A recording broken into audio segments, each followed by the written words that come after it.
those have built and found strength and relationships in each other and have risen off the shoulders of the amazing men and women that came behind us and helped us to become who we are, you know.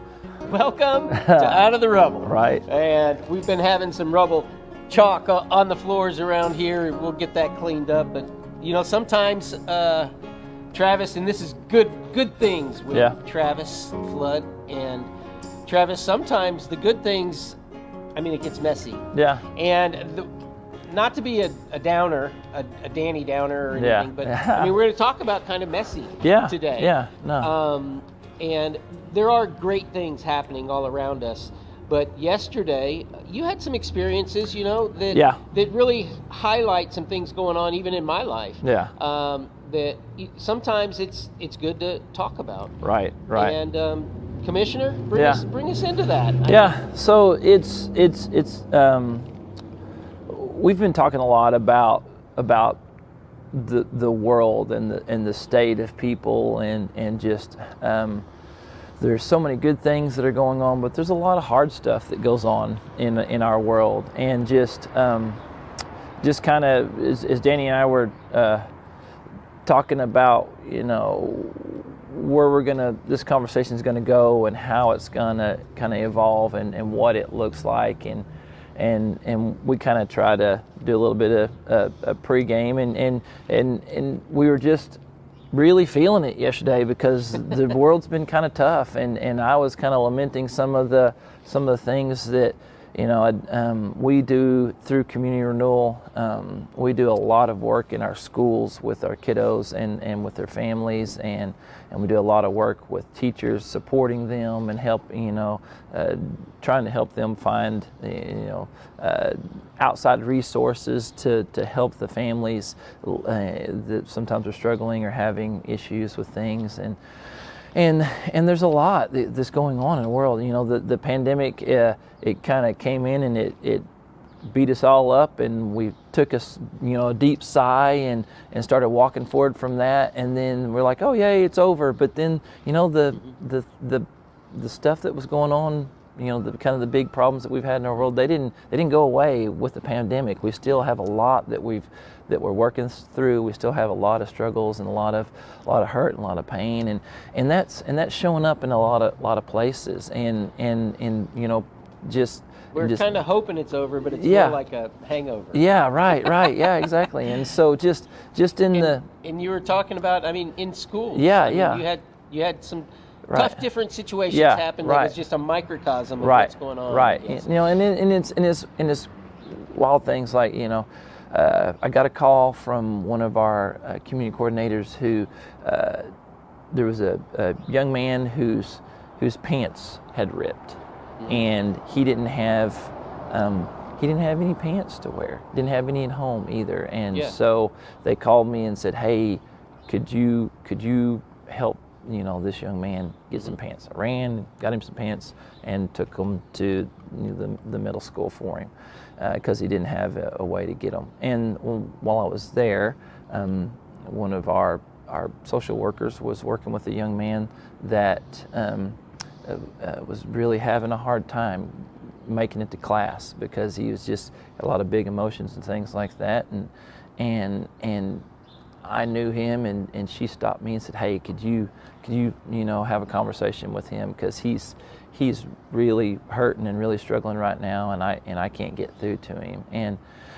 And I knew this guy, and I've known him for a while, and I sat down on the floor with him, spent about 20 minutes kind of talking with him, helping him figure some things out, and was able to walk him to class and get him to go to class, and he stayed the rest of the day, and it was a great thing. And then as I was walking back to the office, there was a young lady that had gotten into an argument with a teacher, and she'd gotten sent to the principal's office, and so we kind of stopped and talked with her through that, and just helped her to kind of calm down and try to make some good choices from that point, and eventually she did, and went back to class. And then as I was round the corner, there was another young man that had gotten into a fight with a kid, and he was getting suspended for days for getting into a fight, and I was trying to he was really upset and really angry, spend a few minutes with him, trying to kind of help him, regulate and talk through,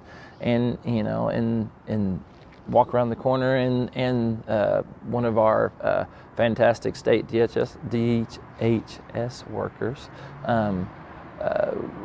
asked me if I knew this family, and she showed me their names and said, yeah, I know those families, and she said they're struggling with housing security. Do you know of any resources for them where they can get housing? And so I was like, oh my gosh.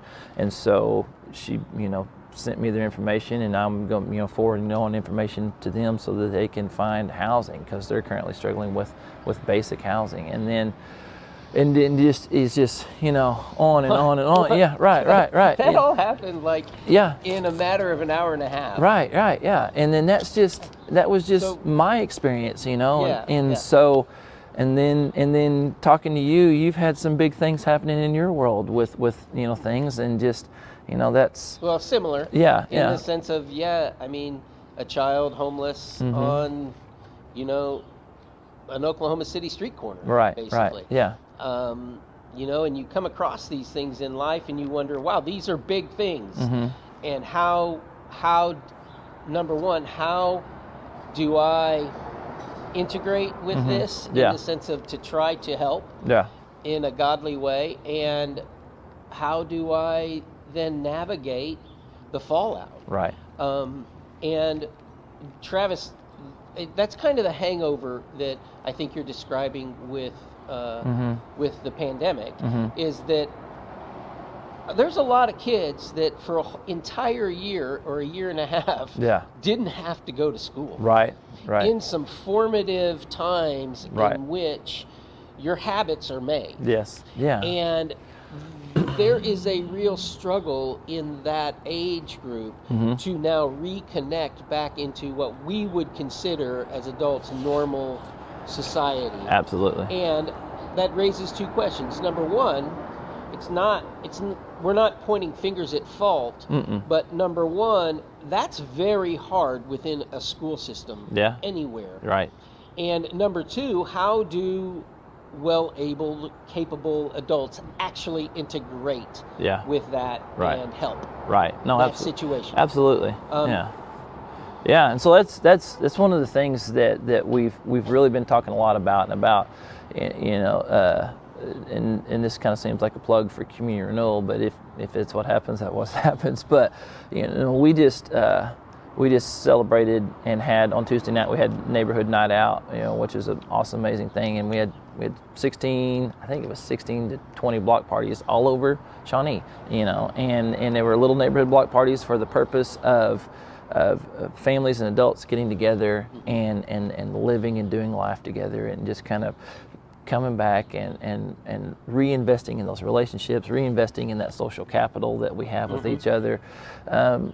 Because we talk about how, the days of yesteryear, whenever as neighbors and as community members and as families, we would engage and we do things, and we had this kind of sense of pride of where we lived and who we were, and I think we still have that. I really do, but I think that we've kind of separated and kind of isolated ourselves in little groups and pods and things like that, and it's become harder to step out and look around and go, okay, this is my world, and there's some things that I can do to make it better. There's some things that I can engage, and sometimes those things are messy. Sometimes those things hurt, like you said, loving people, sometimes it hurts, sometimes you do your best, and dadgummit, my best barely made it today, and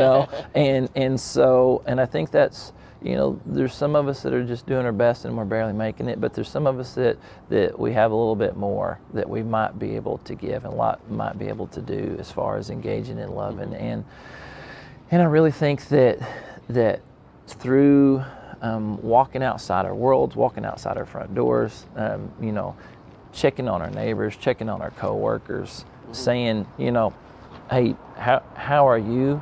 And meaning it, and saying, if I ask you how you're doing, I got to have a couple minutes to say, wow, okay, I'm going to listen to your story. I'm going to listen to your, your hurts, and offer any good suggestions that I can, or just be there and say, man, that's tough, and I love you, and you're gonna, and I believe in you, and you can make it.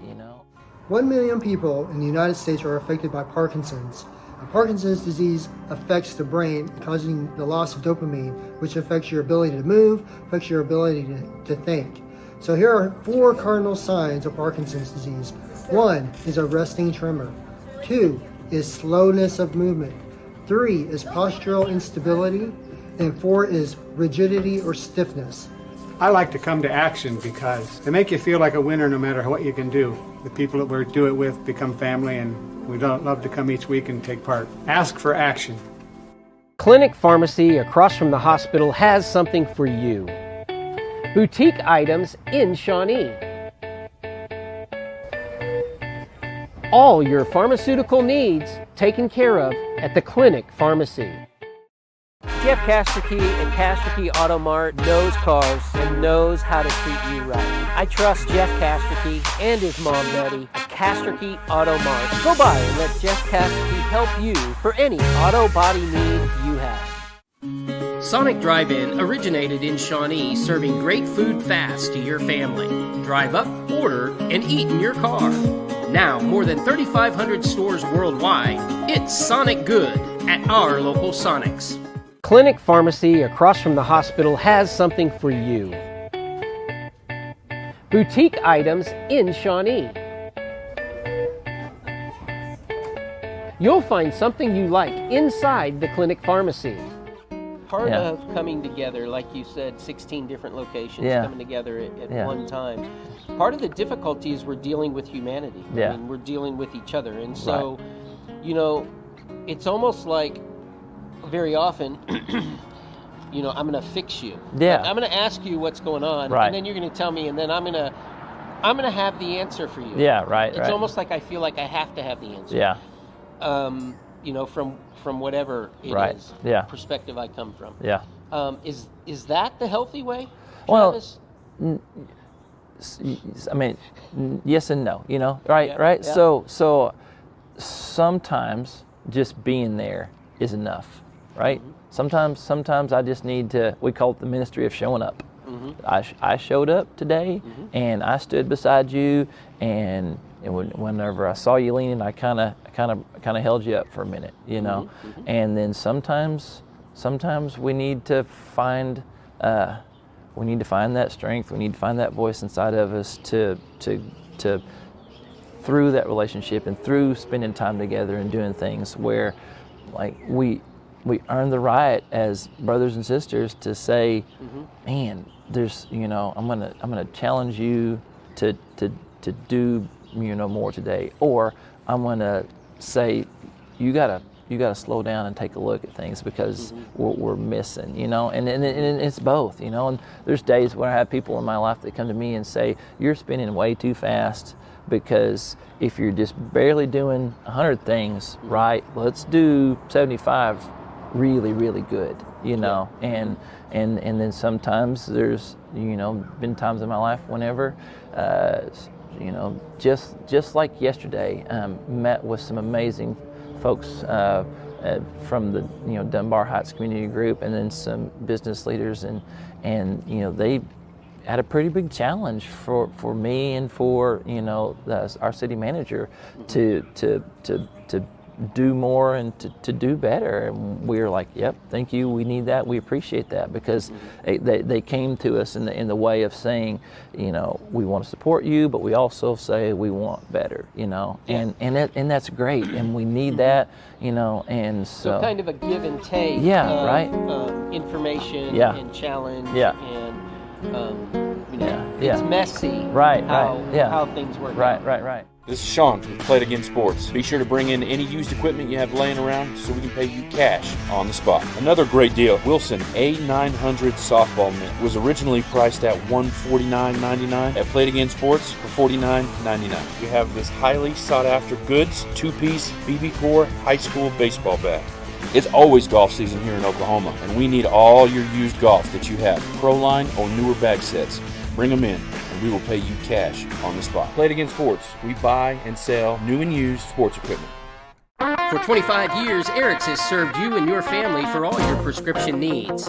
Eric and his staff love the community and love seeing you in the store conveniently located on North Kickapoo. Make your day brighter by visiting Eric's today.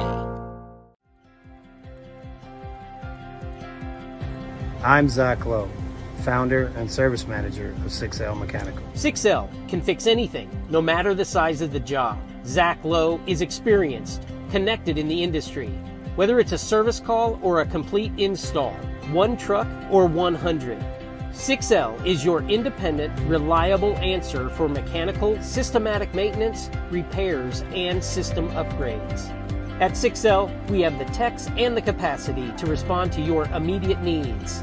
But even better, when you talk with us about anything dealing with your mechanical systems, I'm Zach Lowe, and I'm the one you'll talk to. 6L has systems in place to guarantee you We do the job right the first time.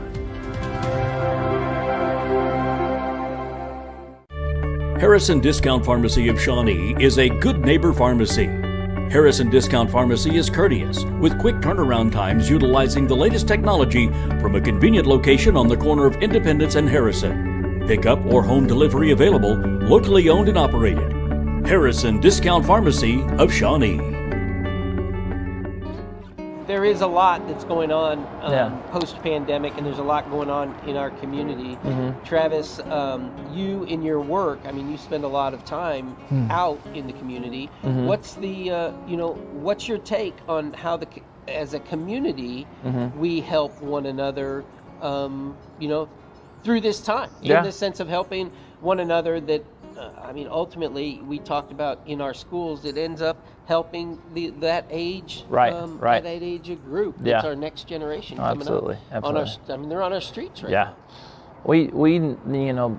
we've studies show that one caring adult can change the trajectory for a young person when they're kind of in their formative years, or they're starting to build and become who the world is gonna let them be, you Right. know. And sometimes we find the strength to rise above this crazy world, and sometimes it beats us up, and we get stuck in some spots that we never ever wanted to be in. Yeah. But knowing that those of us that have built and found strength and relationships in each other, and have kind of risen off the shoulders of the amazing men and women that came behind us and helped us to become who we are, you know. Exactly. To remember those times and find ourselves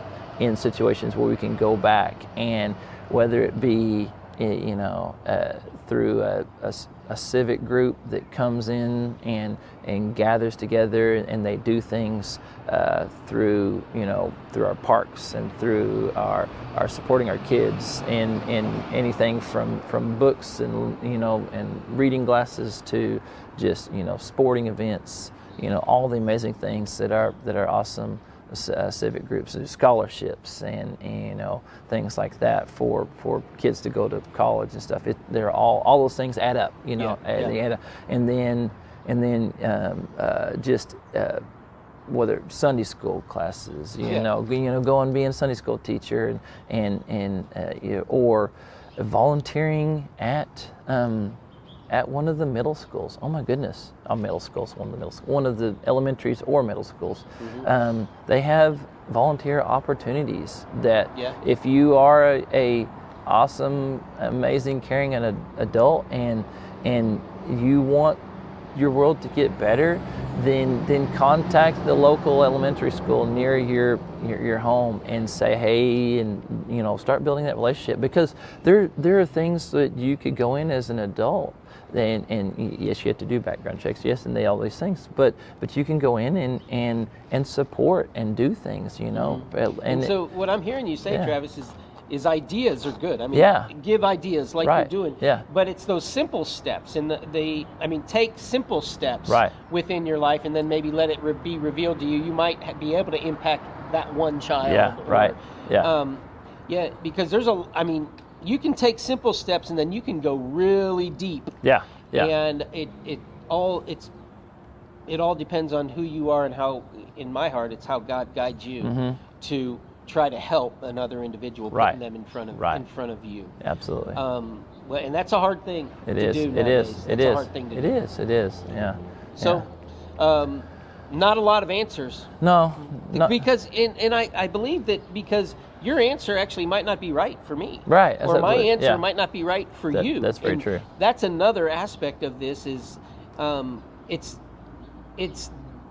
doing it to the best of what your reality is. Right. And nobody's going to know that reality better than you. Right. And so I'm not going to be able, I mean, I can give Travis all the advice that Travis may want to hear. Yeah. But if Travis actually, his reality and my advice is not accurate for Travis's situation, Travis is going to do it some other way. Absolutely. And I've got to be okay with that. Yeah, no, and that's true. And also just thinking that I'm glad you brought that up, because one set of answers is not always gonna be the best, right? And that and sometimes you try things and you fail at them, and that's how you learn.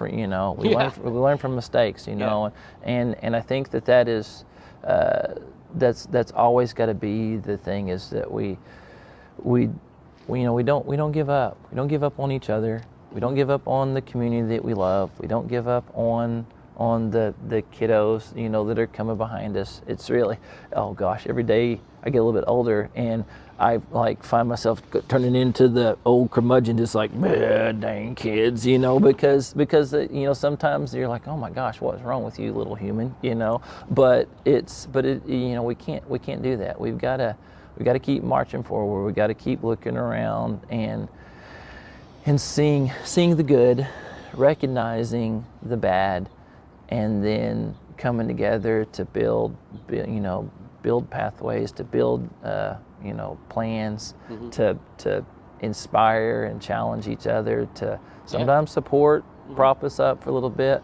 but it takes all of us coming together. It takes all of us, So today, working. Things with Travis Flood probably is the community renewal Travis Flood. Yeah, right. Yeah. And if you're interested at all in these kind of problems which our community faces, community renewal, reach out to Travis and allow him to talk you through maybe some ideas on how you can help, or how we can help some of our area youth in the community. Absolutely. So Travis Flood, Out of the Rubble. Yeah, thanks, sir. And Chauncey, I appreciate you and what you do, man. We will continue down the road. All right.